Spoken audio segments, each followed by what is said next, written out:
எதிரணியிலிருந்து ராஜ்குமார் அவர்கள் வந்தார். 2 ஆண் ஆசிரியர்கள் ரொம்ப சிறப்பா வேற பேசியிருக்கிறாங்க. அங்க சரியா கேட்கல. இப்பயும் கேட்கலையா? 2 ஆண் ஆசிரியர்கள் ரொம்ப சிறப்பா பேசியிருக்கிறாங்க. அதுலயும் ராஜ்குமார் சார் வந்து ஒரு ஆங்கில ஆசிரியர். ஆமா. இவ்வளவு நேரம் அவர் பேசுனதுல இருந்து ஒரு முறையாவது அவர் பள்ளிக்கூடத்துக்கு போனதை பத்தி பேசவே இல்லை. அவர் பிள்ளைகளை வளர்த்ததை பத்தி அவர் ஒண்ணுமே சொல்லல. அவர் என்ன பண்ணிருக்கிறாரு, ஆட்டோ பின்னாடி எல்லாம் என்ன வாசகம் எழுதி இருக்குன்னு தேடி போய் பார்த்திருக்கிறார். இன்னொரு வேலை என்ன பார்த்திருக்காரு, எதிரணியில உள்ளவங்களுக்கு யார் யாருக்கு பைக் ஓட்ட தெரியும், யார் யாருக்கு பைக் ஓட்ட தெரியாது அப்படிங்கிறத பார்த்திருக்கிறாரு. பிறகு எந்த பள்ளிக்கூடத்துல எல்லாம் அப்பாக்கள் செருப்பு போட்டு வந்திருக்காங்க, அது என்ன செருப்பு போட்டு வந்திருக்காங்க, அது என்ன மாடல், இதை ஒரு ஆய்வாகவே அவர் செய்திருக்கிறார். நீங்க இதை ஒரு PhD பண்ணீங்கன்னா ஒரு கல்லூரிக்கு நீங்க பேராசிரியரா போகக்கூடிய ஒரு தலைப்புல பேசணும்னா இதெல்லாம் செய்ய வேண்டாமாமா? என்னமா நீங்க செஞ்சுட்டு போகலாம். அதுக்காக பொய்யா சொல்லக்கூடாதுல்ல. இப்ப நாங்களும் ஆட்டோ பார்த்ததே இல்லையா? அவர் பேசுற பூரா பொய்ன்றீங்க. எல்லாமே பொய் தான். அவர் சொன்ன பூராமே பொய் தான். ஆட்டோ வாசகம் அவருக்கு மட்டும்தான் எழுதப்பட்டிருக்கா? நான் வரும்போது இன்னைக்கு ஒரு ஆட்டோல பார்த்தேங்க, உன்னையே மறந்தாலும் அன்னையை மறக்காதே. நீங்க பார்க்குற ஆட்டோலாம் இப்படி இருக்கு. உங்களுக்கு ஒரு ஆட்டோ இருந்தா எங்களுக்கு ஒரு ஆட்டோ இருக்காதா? அதானே இருக்குயா. அவருக்கு ஒரு பாஷானா எங்களுக்கு ஒரு மாணிக்கம் இருக்கத்தானே செய்வார். இது செருப்பே போடாம அப்பா வந்து ஒரு ரப்பர் செருப்பு பார்த்தாங்க. நிறைய ஸ்கூல்ல அம்மாக்கள் வந்திருப்பாங்க பிள்ளைகளை பார்க்க. ஆனா வாசல்ல ரப்பர் செருப்பு இருக்காது, எந்த செருப்பு இருக்காது. ஏன்னா தான் செருப்பு கூட போடாமல் தன் பிள்ளைகளுக்கு செலவழிக்கிற அம்மாக்களும் இன்றைக்கு வாழ்ந்து கொண்டிருக்கிறார்கள். அது வெளியில செருப்பு இல்லாதனால ராஜ்குமார் சாருக்கு தெரியல. இனிமே நீங்க ஸ்கூலுக்குள்ள போய் யார் யார் செருப்பு போட்டிருக்காங்க போடலை என்பதையும் நீங்கள் ஆராய்ச்சி செய்தால் நல்லது. இதுல எங்க அணி தலைவி அம்பிகா அவர்களை பார்த்து சொல்றார், உங்களுக்கு பைக் ஓட்ட தெரியாது, நீங்க பாத்தீங்களா? நீங்க 1 கோடி பே அப்படின்னு அந்த அம்மா சொன்ன மாதிரி நீ பாத்தியா அப்படின்னு கேட்பாங்களே, நீங்க பாத்தீங்களா? அவங்க கார் ஓட்டிட்டு போறாங்க, கல்லூரிக்கு கார் ஓட்டிட்டு போற ஒரு பேராசிரியை பார்த்து உங்களுக்கு பைக் ஓட்ட தெரியாது. இதுல இருந்து என்ன தெரியுது? அப்பாவுக்கு ஒண்ணுமே தெரியாது. அப்பா உழைப்பாரு, வேலைக்கு போவாரு, சம்பாதிப்பாரு, அதோட அவர் கடமை முடிந்து விடுகிறது. பிள்ளைகளுக்கு அப்படி சொல்லலைங்க. அப்படிலாம் அப்பாவை நம்ம சொல்ல ஒண்ணுமே தெரியலன்னா அப்ப என்ன அப்பா அர்த்தம்? வீட்டுல நடப்பதை பத்தி அப்பாவுக்கு தெரியலங்க. அவங்க சொன்னாங்க நந்தினி 600க்கு 600 மார்க் எடுத்தாங்க. அவங்க அப்பா கூலி வேலை செய்யறாங்க, காலையிலேயே வேலைக்கு போயிருவாரு, இரவு தான் திரும்பி வருவார். அப்ப அந்த 24 மணி நேரத்திலே ஒரு நோயாளி தாய் தான் தன் பிள்ளையை வளர்த்து இவ்வளவு வசதிகளையும் அந்த சின்ன வீட்டுக்குள் செய்திருக்கிறாள் என்பதுதான் அவர் சொல்லாத உண்மை. அதனாலதான் சொன்னது பொய்ன்னு. சொல்லாததுதான் உண்மை. நம்ம அதை தாங்க பார்க்கணும். சம்பாதிச்சனால தானே அவர் மாத்த முடியுது. சம்பாதிச்சா மட்டும் பிள்ளைங்க உயர்ந்துருவாங்களா? சம்பாதிச்சா மட்டும் பிள்ளைங்க வளர்ச்சி அடைந்துருவாங்களா? அவங்களுடைய அறிவை, அவங்களுடைய உடல் நலத்தை, அவங்களுடைய புத்தியை ஒருநிலைப்படுத்துகிறது அம்மாவா தானங்கயா இருக்கும். அப்பாவுக்கு இதுல பங்கு இல்லங்க. அவர் ரொம்ப பிஸியா இருக்கிறார், அவருக்கு நிறைய வேலைகள் இருக்கிறது. இதுல ஒரு அப்பாவை பத்தி சொல்றார், அம்மா வந்து 2.25 லட்சத்துக்கு பையனுக்கு பைக் வாங்கி கொடுத்துக்கிறான். இது கூட தெரியாட்டி அவர் என்ன அப்பா? ஏங்க ஒரு அம்மா அக்கவுண்ட்ல இருந்து 2.25 ரூபா 3 லட்சம் ரூபாய் எடுத்துறியா? நான் 2000 ரூபாய் எடுத்தாலும் என் வீட்டுக்காரர் கண்டுபிடிச்சிடறாரு. அம்மா முகத்தை பார்த்து ஏமாந்து போனாருமா. ஏடிஎம் என் வீட்டுக்காரர் வச்சுக்கிட்டு நான் 2000 ரூபாய் எடுத்தாலும் எதுக்கு 2000 ரூபாய் எடுத்த அப்படின்னு கேட்கிறாரு. அந்த அப்பா 2.25 லட்சம் ரூபாய் எடுத்தது கூட தெரியாம இருக்கிறாருன்னா இவர் எப்படி பிள்ளைகளை வளர்ப்பார்? சொல்றது பூரா வாயில இருந்து வர்றது பூரா பொய். அப்பா கண்டிச்சு பலாருன்னு அடிச்சிருவாராம். அவன் காலில் விழுந்து மன்னிப்பு கேட்பானா? எந்த தேசத்துல இருக்கான் அப்படி ஒரு பிள்ளை? நீங்க அடிச்சு பாருங்க, உங்க வீட்டுல பிள்ளை இருக்கல, நீங்க அடிச்சு பாருங்க, மறுநாள் இருந்து நீங்க வெளியில நிப்பீங்க, வீட்டுக்கு வெளியில. ஏங்க இன்னைக்கு அடிக்க முடியுமா பிள்ளைங்கள? ஆசிரியரும் அடிக்க முடியாது, அப்பாவும் அடிக்க முடியாது. ஆனால் பிள்ளை எப்படி திருந்தும்? அப்பாவின் கண்டிப்புக்கு திருந்தாத பிள்ளை அம்மாவின் கண்ணீருக்கு மட்டும்தான் திருந்தும் என்பதை நீங்க புரிந்து கொள்ளுங்கள். எங்க புலவர் ஐயா சொன்னாங்க, எப்பேற்பட்ட ஒரு தகப்பனை பத்தி அவர் சொன்னார் தெரியுமா? அந்த மேடையிலே பதிவு செய்திருந்தார். அதை கேட்பதற்கு இன்னும் 4 காதுகள் இருந்தால் ரொம்ப மகிழ்ச்சியாக இருக்கும். ஒரு தகப்பன் என்றா அப்படிதான் இருக்கணும். மகன் 30 மார்க் எடுத்திருக்கிறான், ஏன் 100 மார்க் எடுத்தா அப்பாவுக்கு ஹார்ட் அட்டாக் வந்துடும், குடும்பம் அனாதையாக போய்விடும். அதனால 30 மார்க் எடுத்திருக்கான். உடனே அப்பா அவனை கட்டி தழுவி, நீ என் மகன் அல்லவா, அதனால் தான் 30 மார்க் எடுத்திருக்கிறாய், அடுத்த முறை இன்னும் கஷ்டப்பட்டு 20 மார்க் எடு, அப்பா இன்னும் இன்பமாக இருப்பேன், முழு பரீட்சையில் 10 மார்க் எடு, நான் இப்படியே சந்தோஷமாக தெருவில் திரிகிறேன், அதற்கு அடுத்த வருஷம் முட்டை மார்க் எடு, குடும்பத்தோடு சேர்ந்து அதை நாம் பொறித்து சாப்பிடுவோம். இது ஒரு அப்பாவா? ஆனா 30 மார்க் எடுத்துட்டு அம்மா கிட்ட போறான்னு வைங்க, அம்மா என்னங்க சொல்லுவாங்க? என்னையா 30 மார்க்னா ஃபெயில் தானையா? ஆமாம்மா ஃபெயில் தான். என்னையா அப்பாவும் சரியா படிக்கல, அம்மாவும் சரியா படிக்கல, அதனால தானே நம்ம குடும்பத்தை எவனுமே மதிக்க மாட்டாங்க, நம்ம சொந்த பந்தம் மத்தியில் நம்மளால தலை நிமிர்ந்து நிக்க முடியுதா? நீயாவது நல்லா படிச்சு நம்ம குடும்பத்துக்கு ஒரு நல்ல பேர் வாங்கி கொடுப்பேன்னு நினைச்சேன், ஒரு பாஸாவது ஆயிருக்கலாம் இல்லையா? ஒரு 50-60 மார்க் எடுத்திருந்தேன்னா அம்மா கௌரவமா என் பிள்ளை நல்ல மார்க் எடுத்திருக்கு 4 பேர்ட்ட சொல்வேன் இல்ல, என் தம்பி இப்படி ஃபெயிலான. அந்த அம்மாவின் அந்த கண் கலங்கிய வார்த்தைகள் அந்த மோசமான பையனை கூட மாற்றி அமைத்து அடுத்த முறை நல்ல மார்க் எடுக்க வைக்கும் என்றால் அதுக்கு அம்மா தாங்க காரணமாக இருப்பார்.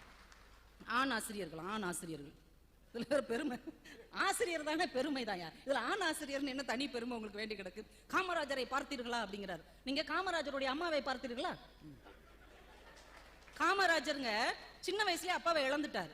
அவர் பாட்டுக்கு நாடு நாடுன்னு ஓடிக்கிட்டே இருக்கிறார். ஒரு அம்மாவுக்கு எதுங்க சந்தோஷம்? தன் பிள்ளை ஒரு திருமணம் முடித்து அவனுக்கு குழந்தை பிறந்து அதை தூக்கி கொஞ்சிறதானுங்க ஒரு அம்மாவுக்கு சந்தோஷம்.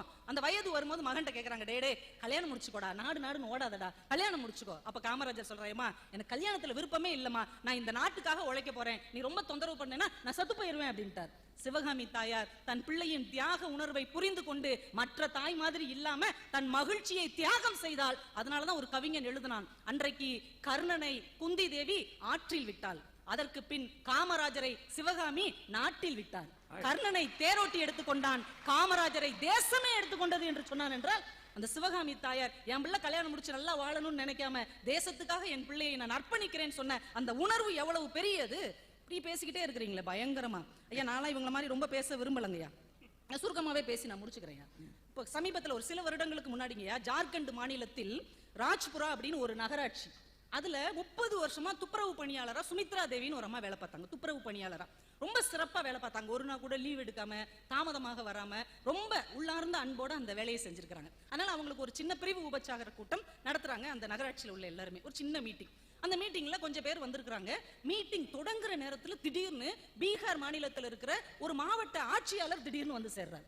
என்னடா இந்த மீட்டிங்க்கு கலெக்டர் வர்றாரு அப்படின்னு எல்லாம் பதட்டமாகறாங்க. அவர் வந்து உட்கார்ந்துருக்காரு. கொஞ்ச நேரத்துல அந்த ஏரியால ரொம்ப பிரபலமா இருக்கிற ஒரு மருத்துவர் வர்றாரு, ஒரு ரயில்வே இன்ஜினியர் வேற வர்றாரு. சரி, பெரிய பெரிய ஆளுகள்லாம் வந்திருக்காங்கன்ட்டு விழா நடக்குது. அந்த கலெக்டரை கூப்பிட்டு பேச கூப்பிடுறாங்க. ஐயா, நீங்க ஏதாவது பேசுறீங்களா அப்படின்னு. கலெக்டர், நான் பேசணும், அதுக்கு தான் வந்திருக்கிறேன் அப்படின்னு பேச வந்த கலெக்டர் சொல்லுகிறார், இந்த சுமித்ரா தேவி அம்மாவை உங்களுக்கு நகராட்சி பணியாளராக மட்டும்தான் தெரியும், ஆனால் அவங்க இளம் வயதிலேயே கணவனை இழந்து இந்த வேலையை கடினமாக செய்து கொண்டு தன் 3 மகன்களை படிக்க வைத்தார். அதில் ஒரு மகன் இன்ஜினியராக இருக்கிறார், ஒரு மகன் டாக்டராக இருக்கிறார், ஒரு மகன் கலெக்டராக இருந்து உங்கள் முன்னால் பேசிக் கொண்டிருக்கிறார் என்று சொன்னார். அதுல அந்த கலெக்டர் இன்னொன்னு பதிவு செய்தார்.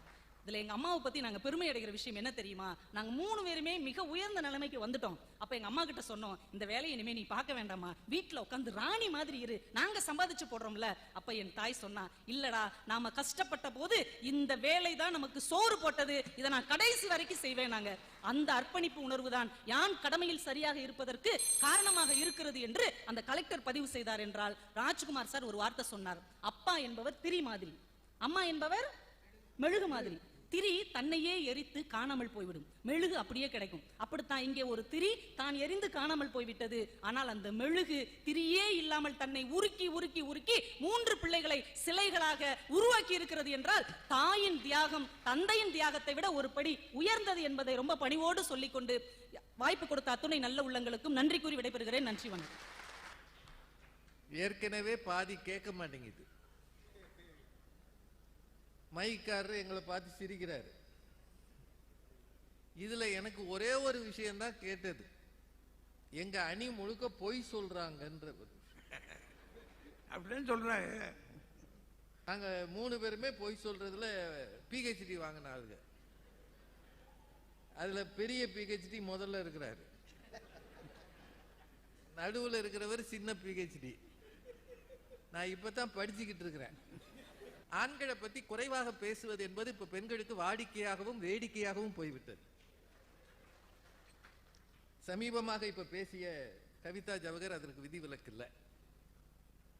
அவரு சொன்னதுல ஆட்டோல எழுதி போட்டதை பார்த்தது இயல்பு, அது உண்மை. அடுத்தது ஒரு கல்லூரியில ரப்பர் செருப்பும் உண்மை. அதை பேசினா அதுக்கு மறுப்பு சொல்லணுமே தவிர இவர் ஏன் பள்ளிக்கூடத்துக்கு போனதை பத்தி சொல்லலைன்னு அவங்க கேட்கிறாங்க. இப்ப தலைப்பு அதுவா? இவர் பள்ளிக்கூடம் போனாரா, அட்டெண்டன்ஸ் எடுத்தாரா, மத்தியானம் சத்துணவு போட்டாரா, காலையில காலை உணவு போட்டாரா, இல்ல பயல்களை அவ்வப்போது கூப்பிட்டு கண்டிச்சு, அதெல்லாம் கேள்வி கிடையாது. அவர் என்ன பார்த்தாரோ அதை சொன்னாரு. அதுக்கு பதில் சொல்லாம அவங்க பார்த்த ஆட்டோல ஒருத்தர் எழுதி போட்டிருக்கானா, உன்னையே மறந்தாலும் அன்னையை மறக்காதேன்னு. அதாவது டாஸ்மாக்குக்கே போனாலும், ஏன்னா அதான உன்னையே மறக்கிறது, நிதானம் இல்லாமல் போனாலும் அன்னையை மறக்காதே. ஏன் உங்களுக்கு வேற நல்ல விஷயமே கண்ணில் பரலையா? இப்படி எல்லாம் கேள்வி கேட்டா, இப்போ அந்த முன்னாடி பேசினாங்களே குறுஞானாம்பிகாவுக்கு பைக் ஓட்ட தெரியாதுன்னு அவர் சொன்னாரு. உடனே இவங்க அவங்க கார் ஓட்டுவாங்க, அவர் கார் ஓட்டுவாங்க நான் கேட்டாரா? என்ன கேள்விக்கு என்ன பதில் சொல்றதுன்னே இல்லாம நீங்க இப்ப அவங்கள கேளுங்க, உங்களுக்கு பைக் ஓட்ட தெரியுமாமா? தெரியுமா? டிராக்டர் அந்த வரிசையா கேட்டுக்கிட்டே போகும். அவங்க ஹெலிகாப்டர் பழகிக்கிட்டு இருக்காங்க. ஹெலிகாப்டர் பழகிருக்காங்க. அது அடிச்சு விடுறதுன்னா 1000 அடிச்சு விடலாம்ல. இப்ப எனக்கு கூட தான் தெரியும் எல்லா வண்டியும் ஓட்டுறதுக்குன்னு சொல்லிக்கலாம்ல. குடும்பத்துல இந்த ஊரு வந்து இந்த ஆழ்துளை கிணறு போடுற ஊரு தானே. நிறைய இந்த டீப் வெல் போடுறதுல நிறைய லாரிகள் இந்த ஊர்ல இருக்கும். கரூர்ல எங்க தண்ணி இல்லையா அங்கெல்லாம் டீப் வெல் போடுறதுக்கு இங்க இருந்து தான் போவாங்க. கரூர்காரங்க தான் போவாங்க. அதுல வேலை செய்யறவங்க அது வந்து 2வது தெருவில் அது இருக்குன்னா இந்த தெருவில் தூங்க முடியாது அந்த சத்தம். ஆனா அதுல வேலை செய்யற ஆண்கள் இருக்காங்களே, அவன் அதுல அங்கன ஓரமா உட்காந்து படுத்து தூங்கிட்டு இருப்பான். இவ்வளவு சத்தத்துக்கு இடையேயும் அவன் எவ்வளவு அலுப்பு இருந்தா அதுல தூங்குறான்னு புரிஞ்சுக்கிட்டீங்களா? எவ்வளவு அலுப்பு இருந்தா அதுல தூங்குவான். அப்படியெல்லாம் கஷ்டப்படுத்தாம அவன் பிள்ளைகளுக்காக பாடுபடுறான். நீங்க நோகாம வீட்டுல உட்காந்து ஆண்களை பத்தி கேவலமா பேசுறீங்க. அதுல வீட்டுல நடக்கிற எதுவுமே அப்பாவுக்கு தெரியாதான். ஆமா, அவனுக்கு காது கேட்காது, கண்ணு சரியா தெரியாது, பேச வராது, ஒண்ணுமே தெரியாம தானங்க நம்ம தெரியுறோம். உங்க வீட்டுல நடக்கிற எதுவுமே தெரியாது இல்ல. வீட்டுக்கு வர்றீங்க, சோறே ஆக்கலைன்னு வைங்க, உங்களுக்கு ஒண்ணுமே தெரியாது. சோறு சாப்பிடணும் கூட தெரியாது. அந்த அம்மா வந்து ஊட்டினா தான் நீங்க சாப்பிடுவீங்க. ஏமா இப்படி அநியாயம் பண்றீங்க? அதுல இந்த ஒரு விஷயங்க, பிரக்ஞானந்தாவை பத்தி சொன்னாங்கல்ல. இப்போ சமீபத்துல பிரக்ஞானந்தா கொடுத்த பேட்டி யாராவது பாத்தீங்களா? அவர் என்ன சொல்லியிருக்காரு தெரியுமா? உன்னோட ஆசை என்னன்னு கேட்கிறாங்க. எங்க அப்பாவை ஒரு தடவையாவது வெளிநாட்டுக்கு கூட்டிட்டு போனோம்ன்றதா என்னோட ஆசை. இவங்க அம்மா தியாகம் பண்ணுகிறார்கள். அம்மா ஊர் சுத்தி வெளிநாட்டுக்கு பிள்ளைகளோட போறாங்க, இல்லைன்னு சொல்ல முடியாது. சார் இன்னொரு கேள்வி கேட்கிறேன். ஒரு பையன் வந்து தகப்பனின் ஜீன்ஸ்ல வர்றானா இல்லையா? இருக்கா இல்லையா? அந்த பிள்ளைக்கு பிறவியிலேயே ஏதோ ஒரு எக்ஸ்ட்ராவா சில அறிவுகள் இருக்குன்னா அவங்க அப்பாவுடைய ஜீன்ஸ்ல அது இருந்திருக்கணும். சைல்டு ப்ராடிஜின்றது ஏதோ ஒரு வகையில் அவங்க அப்பா அதுக்கு உதவி இருக்கணும். அவங்க அப்பா உதவி இல்லாம அந்த பிள்ளை இந்த மாதிரி வந்திருக்கவே முடியாது. 2 பிள்ளைகள் வந்திருக்குன்னா இளமையிலேயே அந்த பிள்ளைகளுக்கு உலக ஞானம் வந்திருக்கிறது, ஒரு குறிப்பிட்ட ஸ்பெஷல் ஸ்கில் வந்திருக்குன்னா அப்பாவுடைய பங்கு இருக்கா இல்லையா? சும்மா வந்து அம்மா தான் கூட்டு போனாங்க. அப்பா கஷ்டப்பட்டு உழைத்ததால் அந்த குடும்பம் வாழ்ந்தது. அதனாலதான் அந்த பையன் எங்க அப்பாவை ஒரு தடவையாவது வெளிநாட்டு கூட்டு போறோம்னு கேட்கிறானா. தகப்பனை பத்தி சாதாரணமா பேசாதீங்க. கரூர்ல வந்து எது வேணாலும் பேசிக்கிறது. 2.25 லட்சம் ஏதோ வாங்கினாங்க. அது எப்படி ஒரு தகப்பனுக்கு தெரியாமல் போனது? ஏமா நாங்க தினம் கொடுக்கிற பணத்துக்கு என்னைக்காவது கணக்கு கொடுத்துருக்கீங்களாமா? கணக்கு தான் நம்மளால கேட்க முடியுமா? உலக மகா பிராடுத்தனம். அந்த வீட்டுல கஞ்சி குடிக்க முடியுமா நம்ம? நீங்க எவ்வளவு ரூபா கொடுங்க, அடுத்த நாள் அப்புறம் என்னதாவது கொடுத்துட்டு போங்க. ஏமா நேத்து கொடுத்தது அதெல்லாம் நேத்தே முடிஞ்சு போச்சு. பயலுக்கு சிரிப்பாங்க, கமுக்கமா சிரிப்பான். அவனுக்கு தெரியுது எங்கெங்க போயிருக்குன்னு. 2.25 லட்சம் ஒரே நாள் எடுத்தது நான் நினைக்கிறீங்க? உருவுனது அப்பப்ப 2000, 3000, 10,000 உருவுனது. இது எல்லாத்தையும் சொல்லிட்டு அப்புறம் அப்பாவின் கண்டிப்பு திருத்தாது, அம்மாவின் கண்ணீர் தான் திருத்தும். சென்டிமெண்டா பேசினாங்க. இப்பெல்லாம் பிள்ளைகள்கிட்ட போய் அழுதீங்கன்னா அம்மா என்னம்மா சீரியல் பார்க்காமலே அழுகிறேன்றான். வழக்கமா நீ சீரியல் பார்த்தானமா அழுவ, இப்ப என்னைய பார்த்து ஏன் அழுகிறேன்? நான் என்ன சீரியலா அப்படின்னு. சாப்பிட்றதானே சீரியல். என்னமோ சொல்றாங்க. பெருந்தலைவர் காமராஜரை பத்தி சொன்னாங்க. உண்மையை சொல்லுங்க, காமராஜருடைய தாயார் கடைசி வரைக்கும் அவர் கல்யாணம் பண்ணலன்னு வருத்தப்பட்டாங்களா இல்லையா? உண்மையை பேசணும். யாரெல்லாம் சென்னையிலிருந்து வந்தா, குறிப்பா வி.கே. ராமசாமி வரும்போதெல்லாம் அவங்க சொல்லி அனுப்புவாங்க, என் மகனை பார்த்துக்கப்பா, அவனை எப்படியாவது ஒரு கல்யாணம் பண்ண வை. இதுதாங்க நடந்தது. சும்மா நம்ம காலத்துக்கு அப்புறம் மாற்றி பேசக்கூடாது. அப்புறம் இன்னொன்று சொன்னாங்க, எங்கேயோ ஒரு ஜார்க்கண்ட்லையா, அவங்க வழக்கமா Jharkhand, Haryana, West Bengal, Nigeria, Uganda, அதாண்டா இதாண்டா இப்படியெல்லாம் சொல்லிட்டா பிரச்சனையே இல்லை. அங்க இருக்கிற ஒரு தாய் எத்தனை பேரை, இப்ப புலவர் ஐயா சென்னையில இருந்து வந்திருக்கிறாரு. அவருக்கு ஒரு ஓட்டுநர் பல வருஷமா ஓட்டுறாரு, கார் ஓட்டுநரா இருக்கிறார். சென்னையில இருந்து இவரை பத்திரமா கூட்டிட்டு போறவர் தான். ரொம்ப கஷ்டப்பட்டு டிரைவர் வேலை பார்த்து அவர் 2 பிள்ளைகளையும் நல்லா படிக்க வச்சு ஃபாரின்ல உட்கார வச்சிருக்கிறார். அவர் என்னை பார்த்து சொன்னார், அவர் பேர் மணி, நான் ஜார்க்கண்டுக்கெல்லாம் போகலாமா, இங்க கரூர்ல இந்த கூட்டத்தில் இருக்கிறாரு. 2 பிள்ளைகளையும் வெளிநாட்டுல இன்னைக்கு அவங்க இருக்கிறாங்கன்னா யாராலும் முடியுமா? கஷ்டப்படுறது தகப்பனாலையும் முடியும். சும்மா ஜார்க்கண்ட்ல இருக்காரு, திரி மெழுகு. அந்த அம்மா முதல்ல பேசினாங்களே, அடேங்கப்பா, வருமானத்துக்கு மீறி செல்வாங்கி தருவது தகப்பனார். நிஜமாவா? நீங்க இவ்வளவு பெண்கள் இருக்கீங்களா, சும்மா கூட்டத்துக்கு கை தட்டுறதுல அப்புறம் வச்சுக்கோங்க. அப்பாவுக்கு தெரியாம பிள்ளைகளுக்கு காசு கொடுக்கறது யாரு?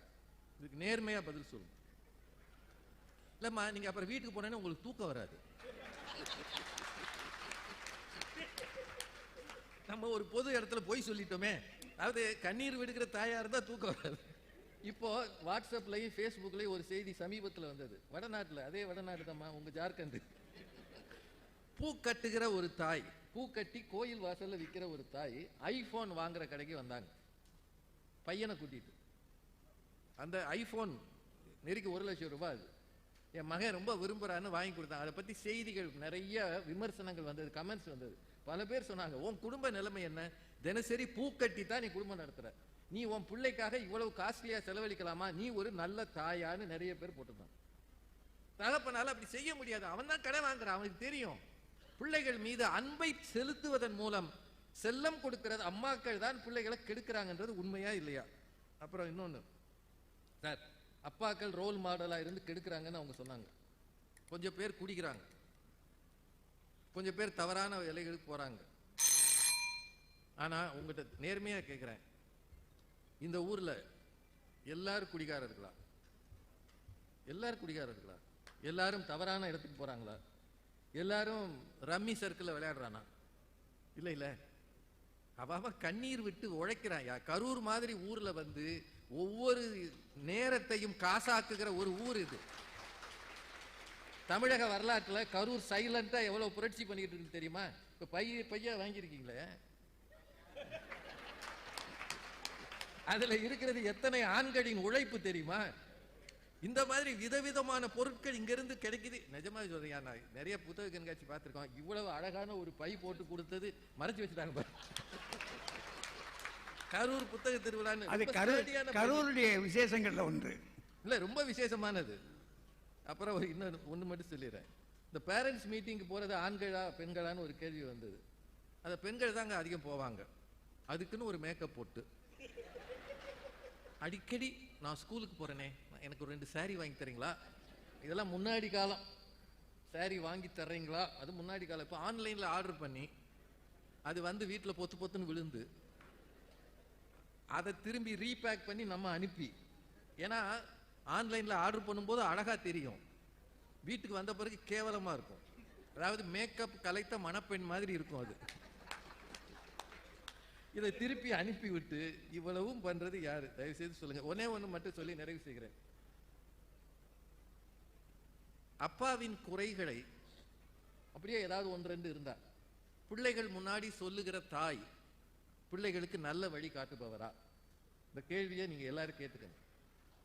அப்பாவிட்ட ஏதோ ஒரு குறை இருக்கு, அப்பன் தவறு பிள்ளைக்கு தெரிந்தால் அவனுக்கும் வெட்கம் இல்லை அப்படின்னு ஒரு பாட்டு இருக்கு. தனக்கும் தன் கணவனுக்குமான நெருக்கடிகளை, பிரச்சனைகளை பிள்ளைகள் முன்னால் போட்டு உடைக்கிற தாய் பிள்ளைகளுக்கு நல்ல வழி காட்டுறவங்களா? யோசிச்சு பாருங்க. இதெல்லாம் தகப்பன் தான் உலகம் சுற்றி வருபவன். உங்களால போய் ஒரு பள்ளிக்கூடத்தில் அட்மிஷன் வாங்க முடியுமா? அப்பா துணை இல்லாம ஒரு அட்மிஷன் போக முடியுமா? இல்ல எங்கேயாவது ஒரு இடத்துல பொது இடத்துல போய் நிக்க முடியுமா? தந்தை என்கிறவன் தான் உலகிற்கு நம்மை தந்தவன். அப்பாவுடைய ஜீன்ஸ்ல தான் அது இருக்கு. யுவன் சங்கர் ராஜான்னு ஒரு மிகப்பெரிய இசையமைப்பாளர், இன்னைக்கு இளைஞர்களின் ஹார்ட் த்ராப். இளையராஜா என்கிற இசை மேதை இல்லை என்றால் இப்படி ஒரு பெரிய வளர்ச்சி இருந்திருக்காது. இளையராஜான்றவர் தான், அவருடைய ஜீன்ஸ்ல வந்தவர் தான் யுவன் சங்கர் ராஜா. யோசிச்சு பார்த்தீங்கன்னா எத்தனையோ இருக்கு. ஆண்கள் தான் நேரடி அவனுக்கு சொல்ல தெரியாது, அதான் பிரச்சனை. கண்ணீர் விட தெரியாது, பேச தெரியாது.